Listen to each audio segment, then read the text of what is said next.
Boa noite a todos.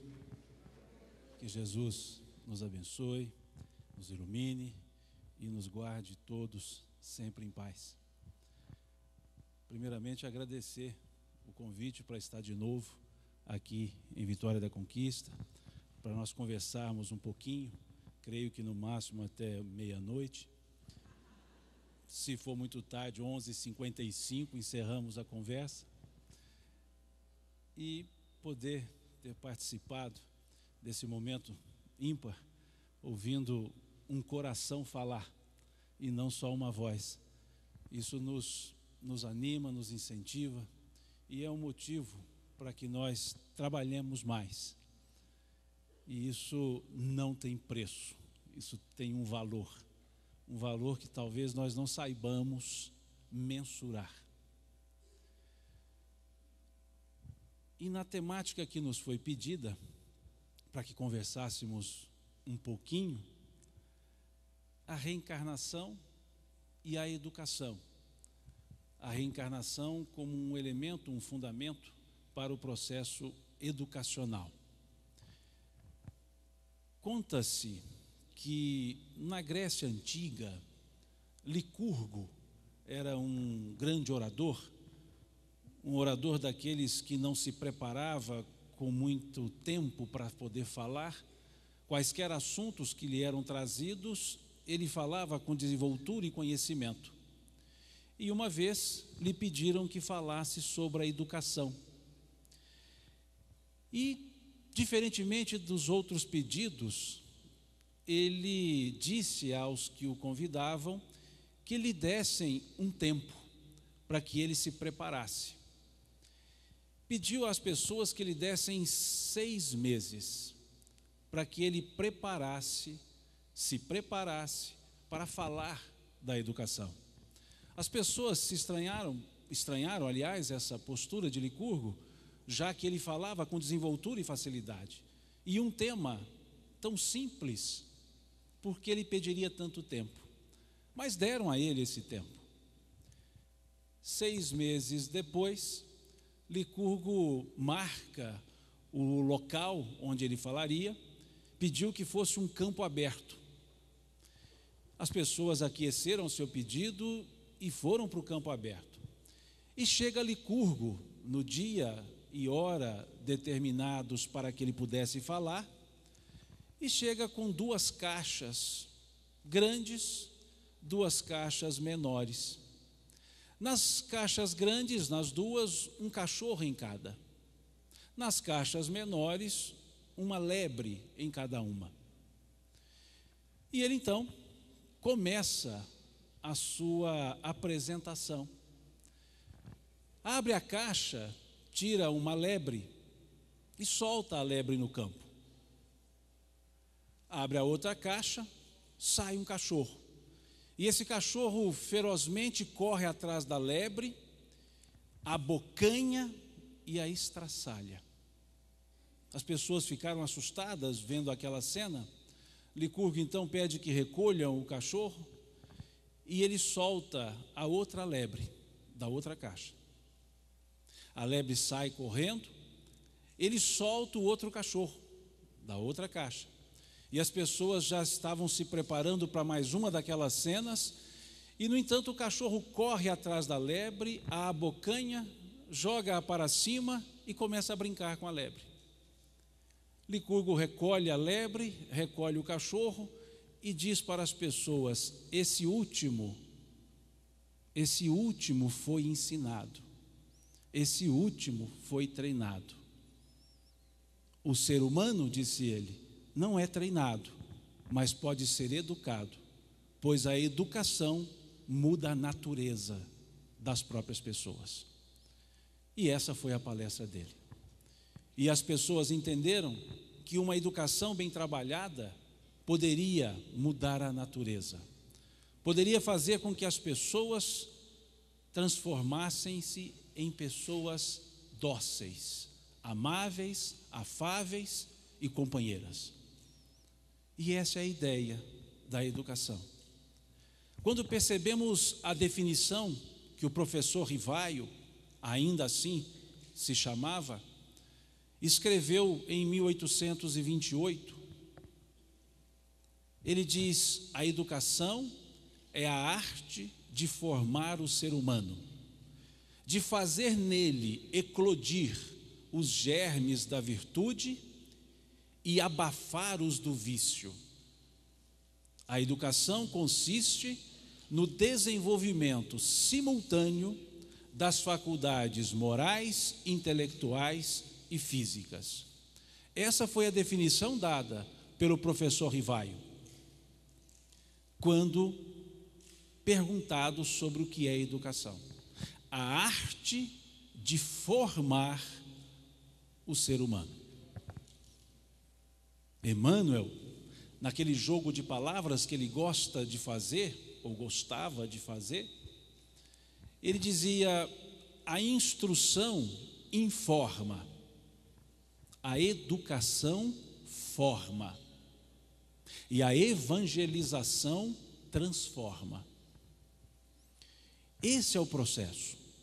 Educação, edultire, tirar de dentro, colocar para fora.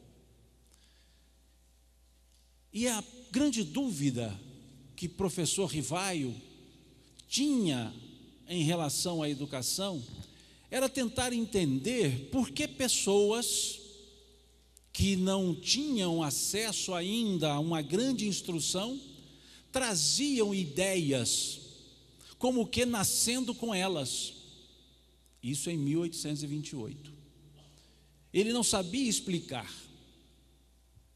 E depois, em junho de 1866, na Revista Espírita, já não mais se chamando professor Rivaio, mas se auto-intitulando Allan Kardec, ele vai dizer que o conhecimento dos instintos naturais e das ideias inatas seria a chave para desenvolver os bons e acabar com a maldade. E ele disse que quando essas coisas fossem bem entendidas e aplicadas, a educação seria a maior alavanca moralizadora que a humanidade conheceria.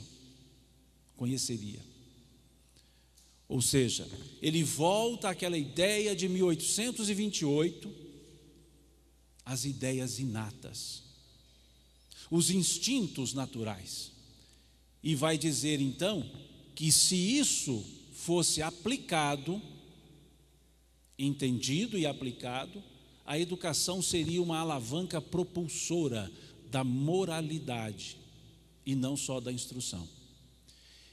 E é justamente nesse ponto do entendimento da origem das ideias inatas é que está o diferencial na ideia de educação sob o prisma da doutrina espírita. Justamente nesse conceito de que nascemos com ideias prontas, porque ao nascer nós estamos apenas renascendo. As ideias chegam conosco porque nós já existíamos antes da chegada. Ou seja, as ideias inatas estão justamente no pensamento e na ideia da reencarnação. Com isso, a educação não é mais de berço, é antes do berço. Nós já chegamos aqui com uma história de vida.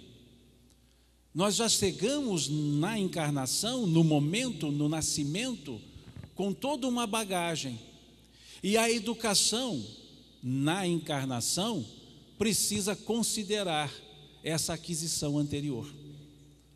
Precisa considerar que a criança, quando nasce, não é uma tábua rasa, como dizia John Locke. Não é uma folha em branco, mas um livro que possui páginas em branco, mas muitas páginas já escritas. E essas páginas escritas precisam ser consideradas para escrever as outras. Ou seja, nós todos nascemos com uma história de vida. Então, educação não vem do berço. Educação vem antes do berço.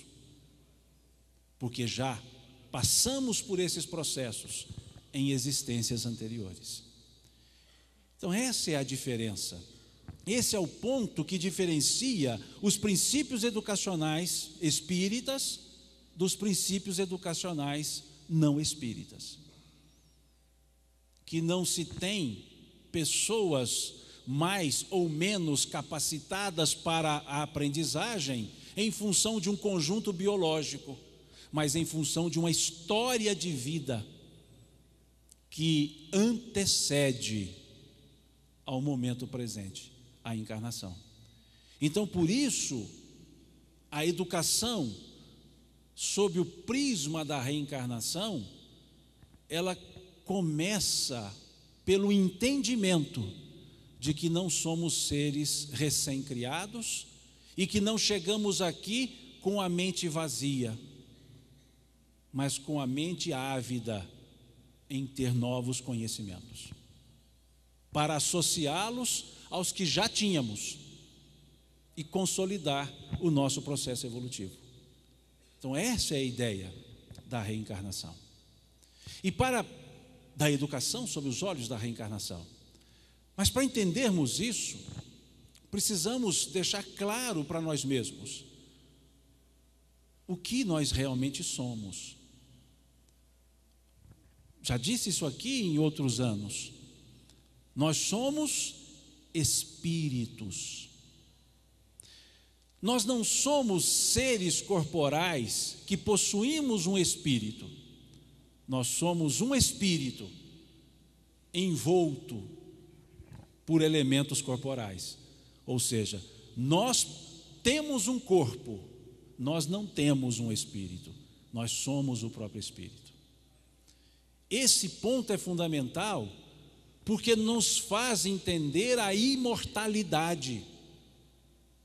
Porque a corporalidade não é imortal, mas nós somos imortais.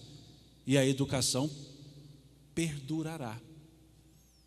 Então, esse entendimento de que não somos seres humanos, mas estamos na espécie humana, é fundamental para o processo da educação do espírito, para o processo da instrução do espírito, e não desse ser corporalizado. Mas, Simão, isso é óbvio. Todos nós sabemos que somos espíritos. Sabemos. Mas não temos consciência disso. Tanto que quando nos referimos a nós utilizamos de um pronome possessivo, dizendo meu espírito. Quando eu morrer, meu espírito vai, o meu não vai para lugar nenhum, porque eu não tenho espírito, eu sou, quem vai sou eu. Então, quando esse corpo morrer, eu vou, e não meu espírito vai, porque se o meu é que existe, o que eu sou então? Nada. Então, o meu não existe, o que existe sou eu, quem existe sou eu. Então eu sei que eu sou um espírito, mas não tenho consciência disso. Eu sei que eu sou imortal, todo mundo sabe, mas tem medo de morrer. Que senso de imortalidade é esse? Que eu falo, não, nós somos imortais, mas não toque em assunto de morte, que esse negócio não faz bem. Lá em Minas seria diferente, esse trem não pega bem. Que senso de imortalidade é esse? Então nós não somos imortais? Porque temos medo de morrer? Não, somos imortais. Então a morte passa a ser um elemento da própria imortalidade. Se olharmos a questão 68 do Livro dos Espíritos, nós veremos que eles definem morte como cessação dos órgãos físicos. Qual é a causa da morte? Cessação dos órgãos físicos. Assim eles respondem. Eles não dizem cessação do espírito. Porque o espírito que somos nós não cessamos, somos imortais.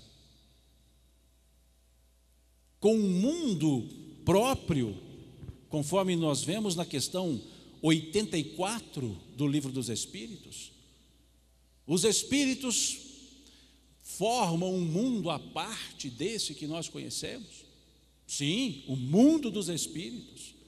Então nós temos um mundo próprio.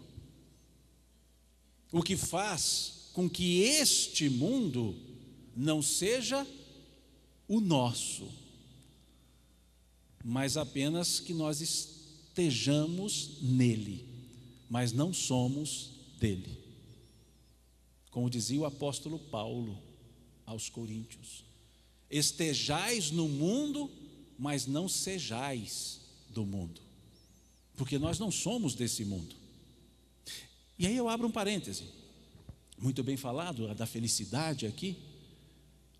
Está escrito que a felicidade não é deste mundo, mas nós também não somos deste mundo. E se só temos dois mundos, o mundo material e o mundo espiritual, e a felicidade não é deste mundo, ela só pode ser de qual mundo? Do espiritual. E nós somos de qual mundo? Do espiritual. Então a felicidade é nossa. Ela está em nós. Ela é nossa, porque ela faz parte da lei natural. Questão 614 do Livro dos Espíritos. O que se entende por lei natural é a lei de Deus, ponto. Única e verdadeira, criada por Deus para a felicidade do homem. Ela lhe indica o que deve ou não deve fazer, e o homem só é infeliz quando dela se afasta. Então a felicidade é da lei natural, por isso ela é perene. Para os seres que somos perenes, ela é nossa. Mas quando nos fazemos de seres do mundo, nós confundimos a felicidade com alegria. Alegria é transitória, felicidade é perene. Alegria acaba porque existe a tristeza, e elas são mutuamente excludentes. Não há como eu ficar alegremente triste ou tristemente alegre, porque uma exclui a outra. Mas independente de estar alegre ou estar triste, somos felizes, porque a felicidade é a essência. Está onde? Na nossa consciência. Felicidade é a consciência tranquila. Com dificuldades materiais ou não, é a consciência tranquila. Como diz a letra de uma música cantada por um coral espírita lá da cidade de Araxá, em Minas Gerais, coral Terezinha Flores: felicidade é mudança interior, consciência tranquila, paz e amor. Esse senso é de imortalidade. Isso é que diferencia a pessoa que se vê imortal. Ela não confunde a transitoriedade com a perenidade. E a educação é a perenidade, porque é a educação do espírito e não a educação da estrutura corporal. Sabendo então que somos espíritos, com esse mundo espiritual no qual estamos, mesmo encarnados, porque somos espíritos, esse mundo, conforme a questão 86 do Livro dos Espíritos, esse mundo precede ao mundo material e sucederá ao mundo material, de tal forma que os Espíritos dizem na questão 85 que o mundo espiritual é mais importante. Mas nessa questão 86 eles dizem que os dois mundos se interagem e dependem um do outro, influenciam, dizem, um no outro. Então o mundo espiritual nos influencia na materialidade e o mundo material influencia o mundo espiritual, conforme vemos nessa questão 86 do Livro dos Espíritos. Se é assim, então estar encarnado tem um propósito. Estar no mundo material tem que haver um propósito. Não poderia ser um desvio de rota. E foi isso que levou o senhor Allan Kardec a fazer essa pergunta aos espíritos. A questão de número 132 do Livro dos Espíritos. Qual a finalidade da encarnação dos espíritos? Vejamos que ele não perguntou qual a finalidade da reencarnação. Ele perguntou a finalidade da encarnação. Por que que os espíritos precisamos entrar na carne? Alguns em menos carne, no meu caso, muita carne. Por que que precisamos entrar na carne? Aparentemente seria um desvio de rota. Porque se somos seres espirituais, criados no mundo espiritual, para evoluídos, ficarmos no mundo espiritual, para que temos que vir para o mundo material, então? É lógica a pergunta. E aí, então, com base nessa questão 86, que vai dizer que os dois mundos influenciam-se mutuamente, essa questão 132 toma corpo. E os espíritos respondem: Deus vos impõe a encarnação com a finalidade de vos fazer progredir. Vejam que interessante. Deus vos impõe a encarnação. Eles não escreveram Deus sugere que encarnem. Ele diz Deus vos impõe. Vejam, imposição. Imposição por quê? Porque é necessário. No capítulo 4 do Evangelho segundo o Espiritismo, o Espírito São Luís chama a atenção para esse aspecto. Ele diz que o entrar na carne, o encarnar, é para que nos coloque em posição para que façamos um exercício material daquilo que nós conhecemos. E o contato e o exercício material desenvolve nossa inteligência. Isso é o que ele escreve lá no capítulo 4 do Evangelho segundo o Espiritismo. Então nós vemos que nesse capítulo 4 ele explica por quê que é preciso encarnar, para que tenhamos exercícios materiais que aguçem a nossa inteligência. Porque se olharmos a questão de número 76 do Livro dos Espíritos, nós veremos que a inteligência é um dos nossos atributos. Quando se pergunta na questão 76, que definição pode se dar dos espíritos? Os espíritos respondem, são os seres inteligentes da criação. Povoam o universo dentro e fora da matéria. São os seres inteligentes. Então a inteligência em nós é um predicado, é uma característica, é uma qualidade. E precisa ser desenvolvida.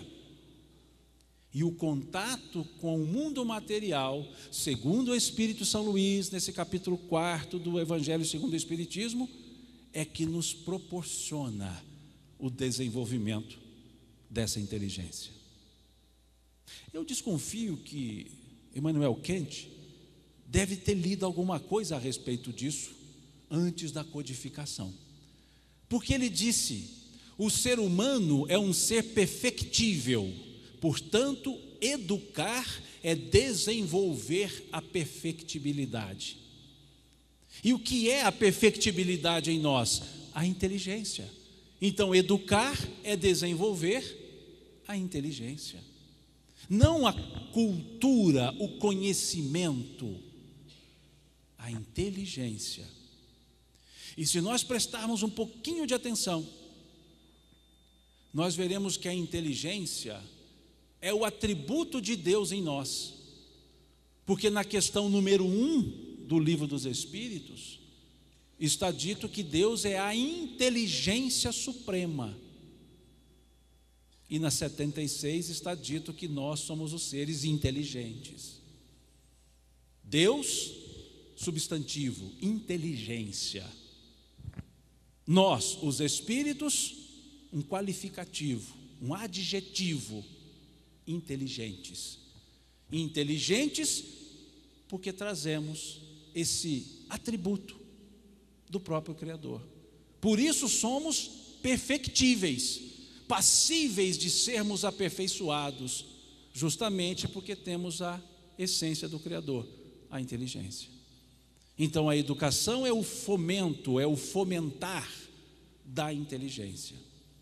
E no contato com a matéria é que esse fomento acontece. Então não se evolui no mundo espiritual? Evolui? Lógico que evolui. É a questão 230 do Livro dos Espíritos. Quando se pergunta se na erraticidade os espíritos evoluem. E eles respondem, sim, em função da vontade. Mas só o contato com a matéria permite colocar em prática os conhecimentos adquiridos no mundo espiritual. Veja como os espíritos de diversas formas estão dizendo, olha por minha conta, não está no Livro dos Espíritos. Olhem que o contato com a matéria é fundamental para a solidificação, ou melhor dizendo, para a consolidação da própria inteligência, para o desenvolvimento da própria inteligência, para a consolidação do próprio conhecimento. Somente o contato com a matéria permite ao espírito pôr em prática tudo aquilo que ele aprendeu no mundo espiritual. Então, estarmos encarnados é fundamental para a nossa evolução. E aí entendemos então por que é o verbo impor que está na questão 132. Deus vos impõe a encarnação, porque nos é uma necessidade evolutiva. Isso faz com que valorizemos muito, valorizemos mais o estar aqui encarnados, não circunscritos à matéria, transcendendo a matéria, mas valorizando o fato de estarmos na matéria. Se fizermos uma conta simples, se assim fosse, a psicosfera terrestre tem em torno de 25 bilhões de espíritos, 30 bilhões segundo outros espíritos. Nós somos mais ou menos 7 bilhões de espíritos que estamos encarnados. Então, para facilitar a conta, vamos deixar em 28 bilhões. A razão é de 4 por 1. Para cada um que aqui estamos, 4 estão aguardando vaga para poder vir para cá, porque não cabe os 28 de uma vez. Então nós estamos aqui porque ocupamos uma vaga. Então estamos aqui por merecimento e não por punição. Ninguém está encarnado para ser punido. Está encarnado por merecimento, para pelas suas ações, pelas nossas ações, crescermos. Porque nessa questão 132 do Livro dos Espíritos diz que Deus nos impõe a encarnação com a finalidade de nos fazer progredir. A resposta não foi nos punir, mas nos fazer progredir. Então aqui na encarnação, tudo que nos acontece só tem uma finalidade. Qual? Nos fazer evoluir. até os erros que nós praticamos. O Espírito Hamed, em outras palavras, no livro Renovando Atitudes, num capítulo que tem como título Todos são os caminhos, ele diz que um erro em clima de acerto não é um erro puro e simples, mas uma tentativa frustrada de acertar. Então também aprendemos com os erros. Tudo que nos acontece aqui na encarnação só tem uma finalidade: nos fazer crescer, nos fazer evoluir, porque é um merecimento estarmos aqui. Deus nos impõe a encarnação com a finalidade de nos fazer progredir. E quando não valorizamos essa encarnação, não valorizamos essa didática divina de educação do Espírito, nós vamos perder um tempo muito grande. Não é assim que acontece, mas suponhamos que assim acontecesse. 7 bilhões encarnados, num total de 28 bilhões. Estou arredondando os números, 7 bilhões até a hora que eu saí lá de casa. 7 bilhões encarnados. Suponhamos que fosse o processo da seguinte forma: morrem 7 bilhões, materialmente falando, desencarnam então, porque morreram os corpos, desencarnam os espíritos, e vem 7 bilhões de uma vez e encarnam de novo. Suponhamos que fosse assim. Sai 7, vem 7. Os 7 que saíram vão para o final da fila. Então, consideremos que vivamos mais ou menos em torno aí de 50 anos só. É uma infância para nós, mas tá bom, 50 anos. Se assim fosse, aquela turma que foi para o final da fila levaria 350 anos para voltar aqui. É um bom tempo, não é? Para a gente ficar desperdiçando essa oportunidade educativa que nós temos de estarmos na carne. Se assim ocorresse, só que não é assim que ocorre. O processo é uma ponderação, não é aritmético. Então nós podemos levar bem mais do que isso para estar de volta por aqui. E aí depois, no mundo espiritual, olhando para o mundo material, pensaremos: como eu perdi meu tempo. Poderia ter aproveitado mais aqueles 80, 90, 100 anos e não aproveitei. E agora tem que esperar algumas centenas para poder voltar e aproveitar. Porque aqui é o nosso campo de prova. Porque foi essa a resposta dada à questão 167 do Livro dos Espíritos. Qual a finalidade da reencarnação dos espíritos? Já não é mais a finalidade da encarnação, não é o ato encarnatório, é o processo reencarnatório. Qual a finalidade da reencarnação dos espíritos? E eles responderam: expiações, provas, expiações, aprimoramento progressivo da humanidade. Aprimoramento progressivo. Não é num estalar de dedos que nós aprendemos, é num processo de repetição,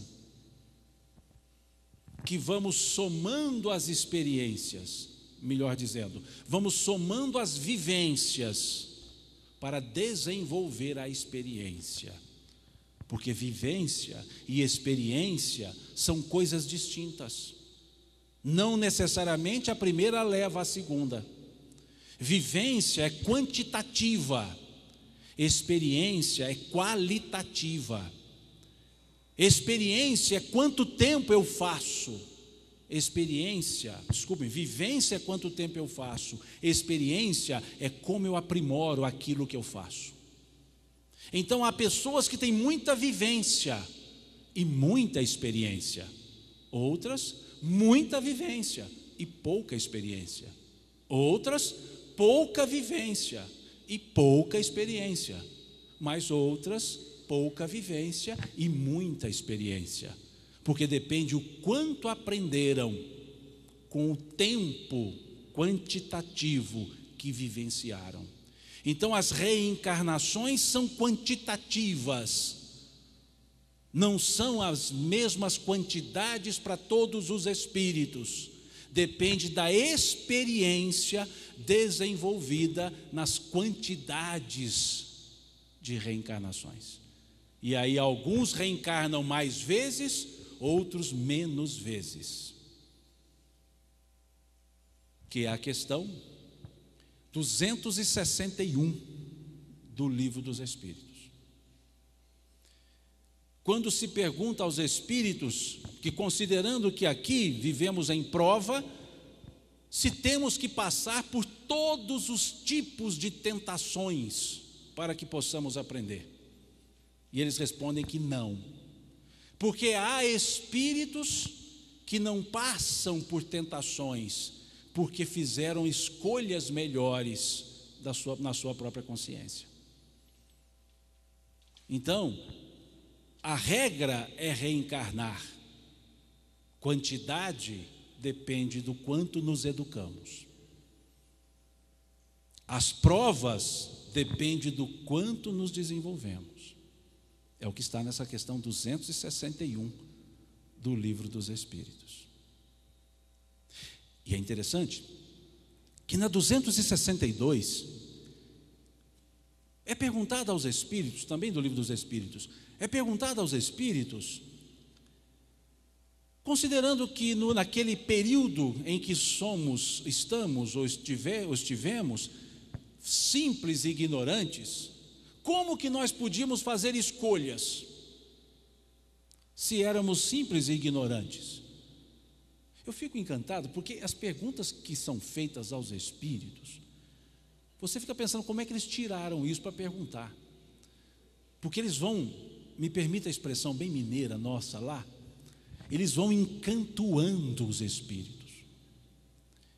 Ele vai perguntando, você fala, agora esse espírito vai, desculpe minha expressão também nossa, bem brasileira, ele agora vai subir nos tamancos. Ele agora vai ficar muito bravo, porque está perguntando demais. E não, os espíritos respondem com serenidade e profundidade. E a gente vê um monte de benfeitor ficando bravo porque está perguntando demais para eles. Um benfeitor diz se nós precisamos trocar. Quando um mentor começa a dizer, olha, você está perguntando demais, você fala, vamos trocar de mentor porque está com impaciência. Porque não tiveram impaciência com Kardec. O máximo que eles fizeram foi dizer, já lhe falamos a respeito. O máximo, educadamente, para dizer, olha, procura porque eu já respondi isso. Você não vai querer tudo de mão beijada. Aliás, esse negócio com os espíritos é interessante, porque num dos diálogos de Kardec com o Espírito de Verdade, que está lá no livro Obras Póstumas, o Espírito de Verdade diz para Kardec, pode contar comigo, estarei à tua disposição 1/4 de hora a cada 30 dias, ou seja, conta comigo 15 minutos por mês. Esse estava a tiracolo, né? 15 minutos por mês, e a gente quer o Espírito nos orientando 24 horas a cada meio-dia. Vejam como eles exigem, entre aspas, o esforço próprio, o desenvolvimento próprio. Fechando parêntese, então nessa questão 262, Kardec pergunta isso. Se vivemos num período de simplicidade e ignorância, como que nós podemos escolher? E aí eles dizem, Deus faz a escolha por vós, como um pai escolhe para suas crianças, e quando elas vão crescendo, o pai vai deixando-as escolher por si mesmas.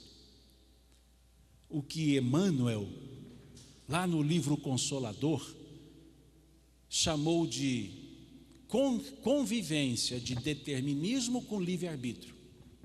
Determinismo para as camadas inferiores da evolução, livre-arbítrio para aqueles que já deram o passo evolutivo. Enquanto não temos a consciência para escolher, escolhe-se por nós, dando-nos os caminhos, e no caminhar vamos fazendo as nossas escolhas. E aí já não é mais determinismo, já é o livre-arbítrio. Vejam como é que o Livro dos Espíritos ele tem um manancial de ensinamentos que a gente fica assim, boquiaberto. E há pessoas que leem todos os livros, menos o Livro dos Espíritos, que está tudo ali, mastigadinho, falando-nos desse processo de estarmos aqui. E encarnados, reencarnados, nessa didática educativa da própria lei do Criador, nós vamos aprendendo. E nós vamos nos responsabilizando pelas nossas próprias reencarnações, como vemos na questão 258 do Livro dos Espíritos, quando se pergunta se o espírito, na erraticidade, antes de encarnar, tem consciência daquilo que vai lhe acontecer durante a vida física. E os espíritos respondem: sim, pois frequentemente ele mesmo escolhe o gênero de provas pelo qual deve passar. Então, quando ouvimos algumas pessoas dizendo assim: eu não pedi para nascer, pediu. Você não exigiu, pelo amor de Deus, pediu sim para nascer. E tem aqueles que são mais específicos: eu não pedi para ser seu filho, pediu. Capítulo 5 do Evangelho segundo o Espiritismo: o espírito frequentemente renasce no meio em que já viveu, para reatar os compromissos com aquele a quem fez mal. E esse frequentemente renasce no meio que já viveu, leia-se família.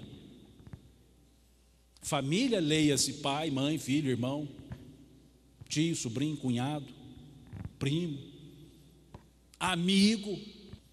É essa a questão 258. Então ninguém está reencarnando por descuido, andando no mundo espiritual e de repente cair na terra. Não. É um processo de escolha. Nós escolhemos. Mas na questão seguinte, que é a 259, pergunta-se: então tudo que nos acontece na vida física foi por nós predito e escolhido? Aí os espíritos já respondem: tudo não é a palavra. Educadamente, né? Tudo não é a palavra. Escolhestes o gênero de provas. As coisas comezinhas são frutos do vosso livre-arbítrio. Então, eu não escolhi estar andando pela rua e tropeçar numa pedra, numa rocha. Os geógrafos me corrigiriam, eles falam que não podemos dizer pedra, tem que ser rocha. Mas fica interessante você fazer: eu tropecei numa rocha. Melhor dizer, eu trombei, né? Que rocha dá a impressão que é coisa grande, mas coisa pequena também. Mas isso não está previsto que eu iria esfolar o dedo. Isso é descuido de quem deixou a rocha para eu dar uma rochada, ou de mim mesmo que não olhei onde estava essa bendita rocha. Isso é descuido. Mas o gênero debilidade física eu escolho. O gênero dificuldade nos relacionamentos é escolha. O gênero convivência é escolha. Mas os detalhes não, porque senão seríamos autômatos. Então nós redirecionamos encarnadamente os rumos da nossa própria existência. Lembremos, conforme a questão 86, os dois mundos interagem, o material e o espiritual. Tudo bem. Mas a pergunta que vem em seguida, considerando que nós escolhemos o nosso gênero de vida, a pergunta 260 eu reputo como sendo uma das perguntas mais bem-humoradas do Livro dos Espíritos. Porque pergunta-se então, considerando que nós escolhemos o gênero de vida, eles perguntam: como pode então o espírito escolher nascer no meio de pessoas de má vida? Ou seja, vai ser ruim de escolha desse tanto. Se ele pode escolher, ainda escolhe as piores situações? E os espíritos respondem que é preciso que haja analogia nas provas. E dão um exemplo: aquele que traz o instinto do roubo, para domá-lo, necessário se faz conviver com ladrões. Aí é que estão as provas. Eu preciso ser instigado naquele potencial que eu trago. Ser bom no meio de pessoas boas pode ser pura e simples consequência, mas não consciência. Ser bom no meio convidativo a não ser bom é consciência, é esforço próprio. Por isso a analogia nas provas. Então nós estamos no lugar certo, com as pessoas certas, com o marido certo, com a esposa certa, aguardando apenas que façamos a coisa certa. E aí é que está o problema, porque nem sempre nós agimos da maneira certa, por desconhecer tudo isso que nós já falamos, por saber, aliás, desconhecer não, por não considerar tudo isso, porque conhecemos tudo isso, mas não agimos em conformidade com esse conhecimento. Então nós não nos autoeducamos, levando em conta o princípio reencarnacionista, levando em conta a nossa pré-existência. Então nós não nos autoeducamos nesse processo. E reclamamos da posição que nós ocupamos, das pessoas com as quais convivemos, não entendendo que estamos no ambiente adequado para a prova que precisamos vencer. Para colocar para fora a nossa característica, o nosso pendor. Colocar para fora, edutire, educar. Para nos autoeducar, colocando para fora a potencialidade que nós somos, valendo-nos da oportunidade encarnatória, da oportunidade de estarmos aqui, formando-nos como seres humanos, transformando-nos como seres espirituais que somos. Então esse valor precisa ser dado, percebendo então que todos estamos aqui por uma escolha. Queremos vir para cá. Para cá que eu digo, não esse centro de convenções, somente para a vida material. E uma vez na vida material, escolhemos vir para o centro de convenções hoje. Porque nós vivemos em função, aliás, nós agimos pela escolha e vivemos no resultado dessas escolhas. Isso precisa ficar claro para nós. Nós não estamos mais na infância evolutiva em que o determinismo impera. Estamos num estágio evolutivo em que o livre-arbítrio é a característica. E em cada fase da nossa estada encarnatória, do estar aqui na Terra, nós temos um processo, ou melhor, nós vivemos um momento de consciência.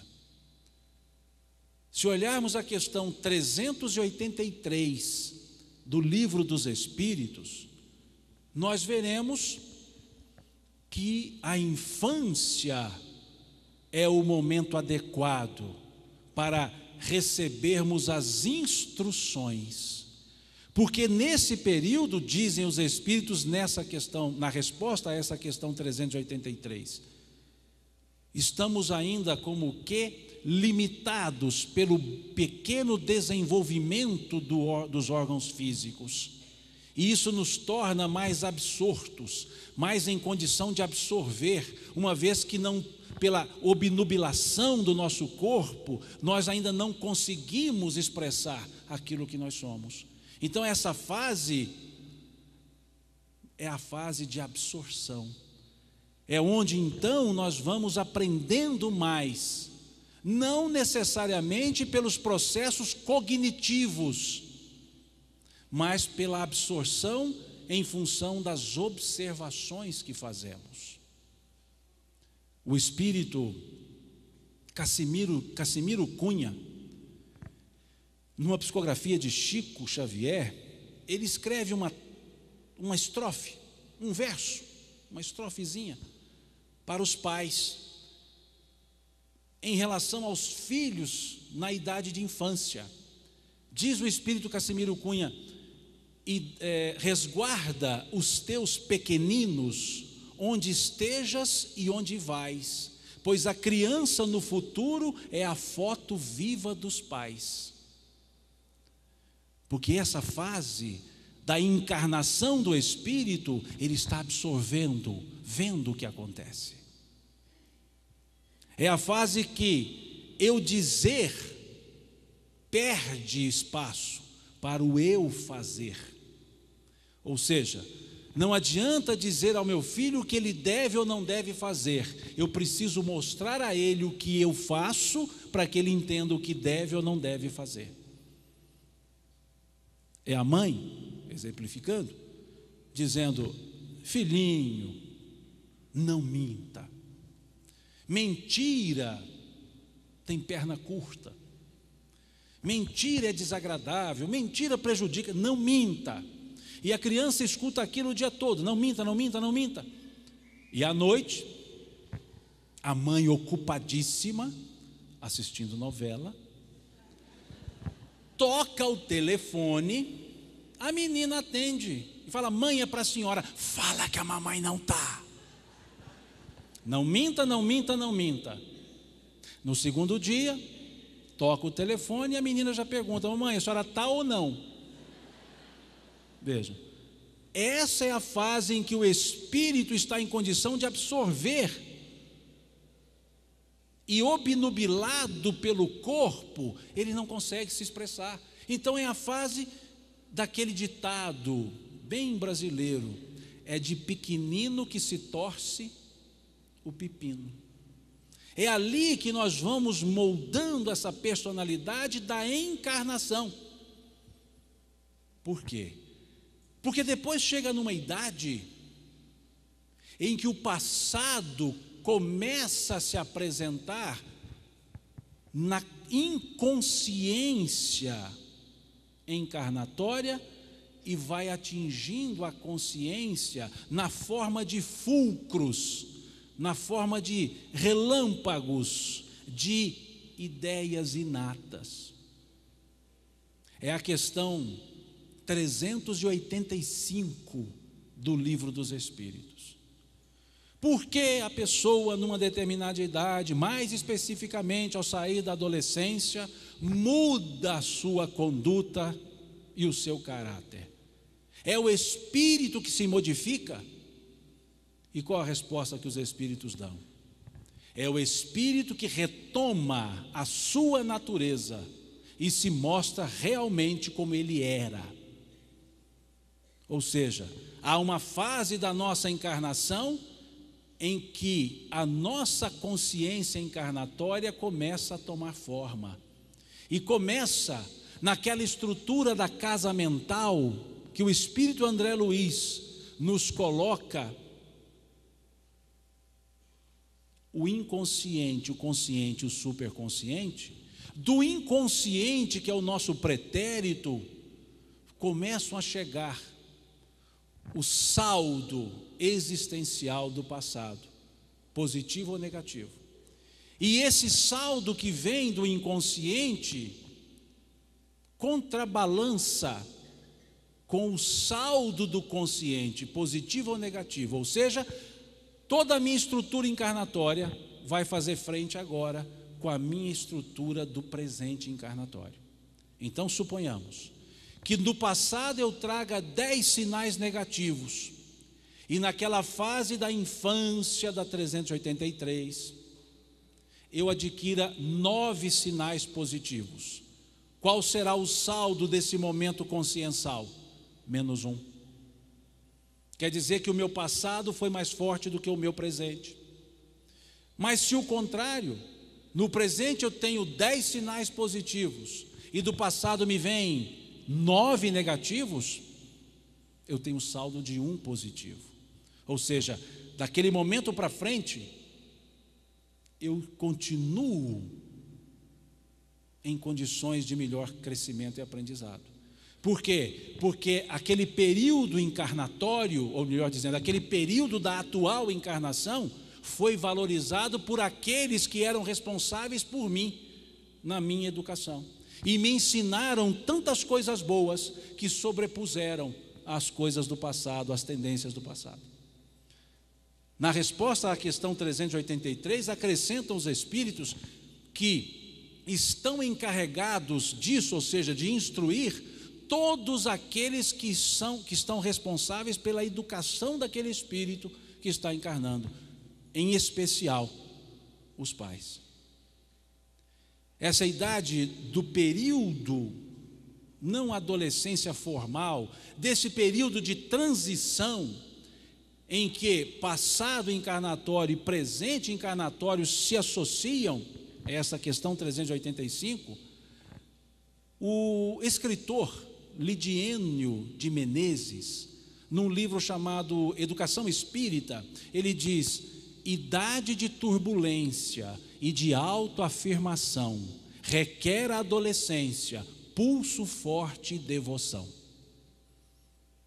Pais presentes, companheiros, mas também educadores, orientadores, e não amoletados. Aliás, o livro Vereda Familiar, escrito pelo espírito Dona Teresa de Brito, pela psicografia de Raul Teixeira, na apresentação do livro, na introdução do livro, ela diz que um dos motivos que a levou a escrever esse livro foi que no mundo espiritual, os pais, quando desdobrados pelo sono, reclamavam para ela, que foi uma experiente mãe na encarnação anterior, reclamavam para ela da rebeldia dos filhos. E os filhos, quando desdobrados pelo sono, reclamavam para a Dona Teresa de Brito do amoletamento dos pais. Os pais dizendo: esse menino não tem jeito, e os filhos dizendo: pai, me olha.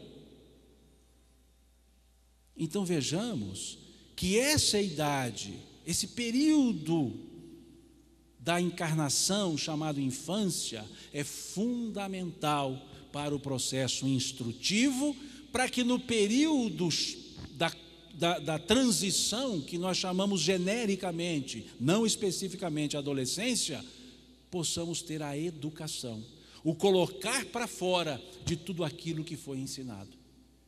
E quantos pais reencarnacionistas que somos, educamos os nossos filhos com os olhos de reencarnacionistas? Quantos pais olhamos para os nossos filhos e dizemos: não é meu, está comigo, é um espírito dono de si mesmo, e que confiando em nós, os pais, veio para conviver conosco, para que possamos auxiliá-lo no seu processo. Quantos pais assim olhamos para os nossos filhos? Fora aqui de Vitória da Conquista, uma mínima quantidade. Porque olhamos nossos filhos dizendo: é meu. As mães dizendo: saiu daqui, foi criado aqui. Não, ele foi gestado, mas não criado. Dissemos isso aqui de uma outra vez que estivemos, que eu desconfio que Khalil Gibran leu o Livro dos Espíritos, em especial sobre a reencarnação, porque ele disse: vossos filhos não são vossos filhos, são os filhos e as filhas da ânsia da vida por si mesma, vêm através de vós, mas não de vós, e embora vivam convosco, não vos pertencem. É reencarnacionista, porque essa é uma realidade. E quantos de nós olhamos para essa realidade? Principalmente quando o filho é a cara do pai ou a cara da mãe. Simão, mas é muito difícil, porque nós amamos os nossos filhos. Sim. O amor é algo fundamental para a nossa existência.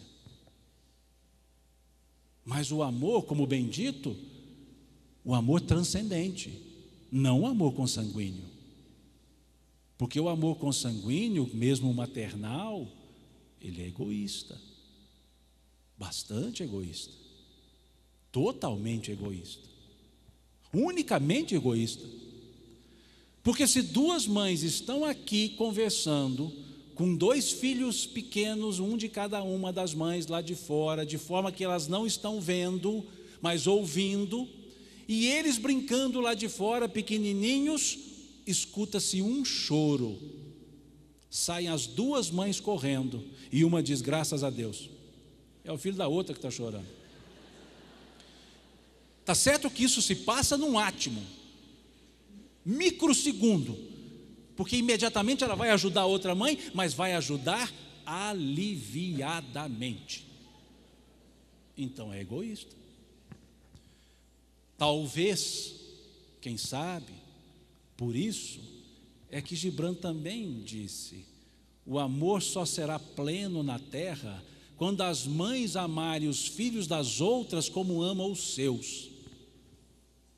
Aí sim, nós amaremos sem dizer, é meu. Aí a consciência reencarnatória será um diferencial no processo educacional chamado educação natural, que é a educação obtida na família. Nós temos a educação natural e a educação formal. A educação natural é aquela dada na família, que é aquele processo de absorção. A educação formal é aquela dada na escola. Trocar será um insucesso. Tentar fazer a educação natural na escola ou a educação formal em casa é inversão de papéis. Os resultados não serão bons. Questão 110 do livro O Consolador, do Espírito Emmanuel. Qual a melhor escola para a educação de nossos filhos? A melhor escola para a educação dos filhos ainda é o lar. Pois no lar é que se ensinam as bases do caráter. Veja como Emmanuel responde, questão 110 do livro Consolador. A família, o lar, ainda, veja, ainda é a melhor escola. Quer dizer que esse ainda pode ser que daqui a um tempinho está periclitando, se os lares não se ajustarem e perceberem essa sua função. Porque muitas vezes as famílias estão terceirizando a educação natural, querendo que a escola faça aquilo que a família tem que fazer. Chegam para a escola e falam, vê se você dá um jeito nele, porque eu já cansei. A boa escola vai dizer, leva de volta porque é seu. A responsabilidade é sua. Aqui nós instruiremos nas bases da cidadania e do respeito humano. Lá vocês educarão nas bases do amor e do caráter. Talvez por isso não tenhamos hoje um resultado educativo tão bom quanto gostaríamos, porque desconhecemos desconsideramos todo esse processo reencarnatório que nos fez chegar aqui. Desconsideramos toda a bagagem que já trazemos para ser aferida e consertada, para darmos um passo maior. Na família, no lar, temos também, na educação do caráter, a educação religiosa, que será aquela que a família comunga, mas é preciso passar as bases da religiosidade. E a família ateia, tá? Aquelas que dizem graças a Deus que eu não acredito em Deus, essas farão as bases do caráter do mesmo jeito. Hegel, que foi um filósofo materialista do século XVIII, preceptor de dois materialistas ferrenhos, um materialista absoluto que foi Feuerbach e outro materialista dialético que foi Karl Marx, ambos discípulos de Hegel. Hegel foi dizer, como materialista, seja uma pessoa e trate os outros como pessoa, o que não distancia do fazei aos outros o que gostarias que fizesse esses outros a vós. Então esse materialista está bem espiritualizado e ele vai continuar dando as bases do caráter. Mas as famílias não materialistas, em especial as espiritistas, devem perceber que na educação, na formação do caráter, as bases religiosas, as bases da religiosidade são fundamentais. O que nós chamamos evangelização. Por isso Emmanuel dizer que a evangelização transforma. Então as famílias espíritas vão além da educação, vão para a evangelização. Euangelion, o bem anunciar, o falar bem, o falar bom, que foi trazido como boa nova. Trazer essas informações, que são palavras, como ditas por Pedro, palavras de vida eterna. Como ele disse a Jesus, tu tens as palavras de vida, tu tens palavras de vida eterna. Isso precisa ser passado. Uma vez, eu saía da minha cidade lá, Patrocínio, eu ia fazer uma palestra numa cidade chamada Iguatama, mais ou menos uns 250, 300 quilômetros da cidade de Patrocínio. E o seminário seria de manhã, às 9 da manhã. E eu saí de casa por volta das 5 da manhã, eu e meu filho, naquela época criança, saímos os dois, porque ele era meu companheiro de palestra. Ele chegava para mim, quando pequenininho, falava, pai, como é que está a nossa agenda? Depois cresceu, mudou para outra cidade, foi estudar fora e distanciou um pouco. A agenda dele já não bate muito com a minha em termos de cronologia. Mas íamos os dois, e a uns 100 quilômetros mais ou menos, 90 quilômetros da cidade de Patrocínio, eu chegava perto da cidade de Ibiá, e um senhor com uma criança pequena, isso devia ser por volta das 6 da manhã, eu já tinha andado mais ou menos uns 90 quilômetros, um senhor com uma criancinha pequenininha estava na estrada pedindo carona. Eu não conhecia o senhor, mas sabia quem era, ou seja, eu sabia que ele era um morador da casa bem vizinha à rodovia, porque eu passo ali constantemente e fui vendo até a construção da casa que ele fez lá, uma vendazinha que ele pôs lá, e ele estava lá pedindo carona. Aí eu parei, dei carona para ele, isso mais ou menos 6 da manhã, e eu fui conversando com ele, ficava aí uns 20 quilômetros da cidade de Ibiá, e eu falei, olha, o senhor está andando cedo, né? Ele falou, preciso andar cedo. Eu falei, mas o senhor está indo para onde tão cedo, num domingo? Ele disse, não, eu estou levando meu filho para a escola dominical. Ele era presbiteriano. Eu falei, mas que hora começa a aula da escola dominical? Às 7 da manhã? Ele falou, não, começa às 10. Bom, mas por que o senhor está saindo tão cedo? É porque eu não posso correr o risco de perder uma carona e chegar atrasado na escola dominical, porque é importante para o meu filho aprender a religião. E eu achei que eu estava fazendo alguma coisa para fazer palestra em Iguatama.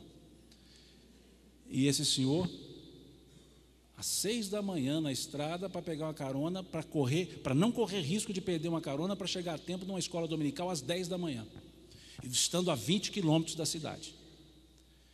E muitas vezes nós pais ficamos reclamando de levar nossos filhos para as evangelizações da infância no centro espírita, porque está muito cedo, 9 da manhã. Ele não acredita em reencarnação. Para ele a criancinha tinha acabado de ser feita, há uns 3 aninhos, 4 aninhos. E nós sabemos que esses 4 aninhos é só uma ponta de toda a vida desse espírito.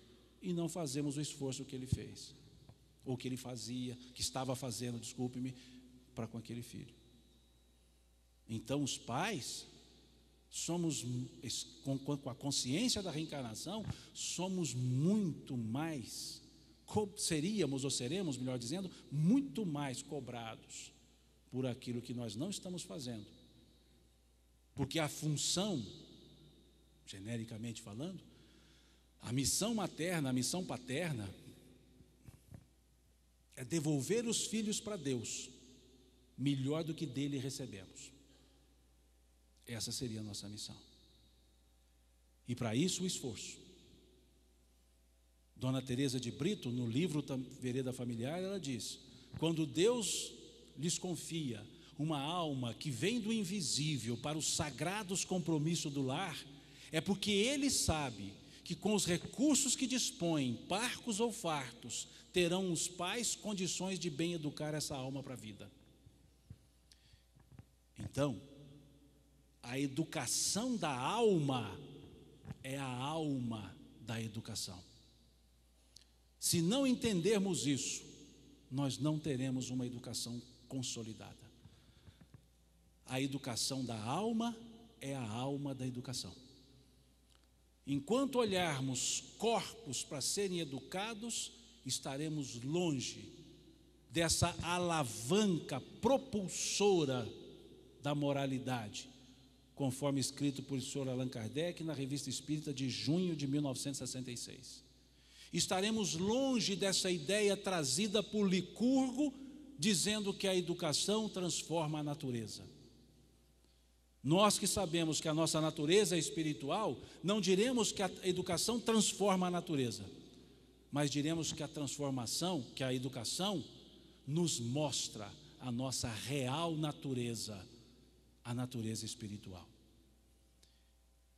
E entenderemos o sentido lato, não estrito, o sentido lato sensu daquela ideia de André Luiz, quando nos chamou de co-criadores, co-criadores em plano menor, porque nós co-criamos essas almas que estão colocadas conosco na condição de educandos, e somos co-criados quando nos colocamos na condição de educandos para com outras almas que nos instruem. Essa é a nossa função aqui na Terra. Ninguém progride sozinho, é na convivência, é na interação, é na troca de experiências, é na dação que nós cresceremos e valorizaremos o fato de estarmos aqui. Educação, conforme nos fala Michael Hammer, educação é aquilo que fica depois que nos esquecemos daquilo que nos foi ensinado. Isso é educação. Educação é aquilo que fica depois que nos esquecemos do que nos foi ensinado. Educação não é um processo instrutivo, é um processo vivencial. E nada melhor do que estarmos na matéria, nessa didática divina, que poderíamos chamar manifestação do amor divino, reencarnação. Nada melhor do que isso para nos favorecer o aprendizado. Questão 171 do Livro dos Espíritos. Em que se fundamenta a verdade da reencarnação?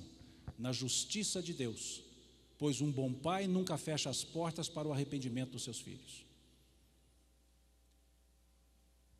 Temos oportunidades várias, quantas forem necessárias para o nosso aprendizado, para a nossa educação.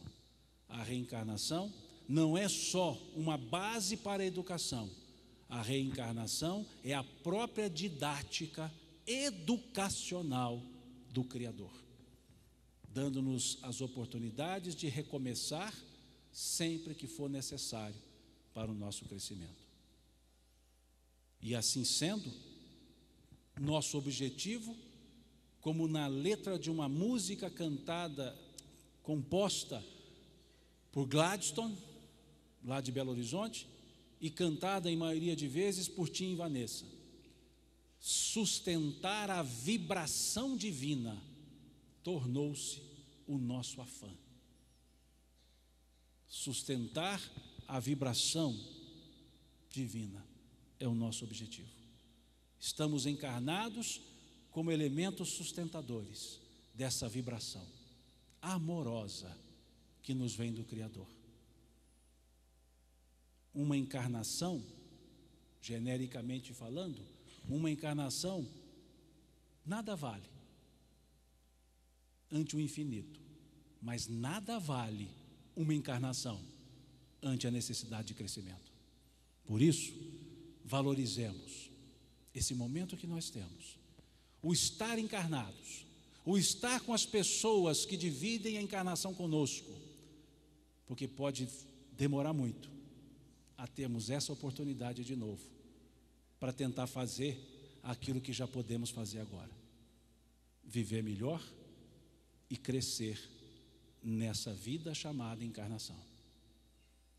Valorizando isso, a educação será a alavanca propulsora da moral que nos fará rumo ao nosso Criador. E o roteiro nós temos, o exemplo nós temos, Jesus. Como na mesma música, Luzes da Luz, eis o roteiro, segue Jesus. O roteiro para uma boa educação, o roteiro para uma vida plena na encarnação, é seguir os exemplos de Jesus.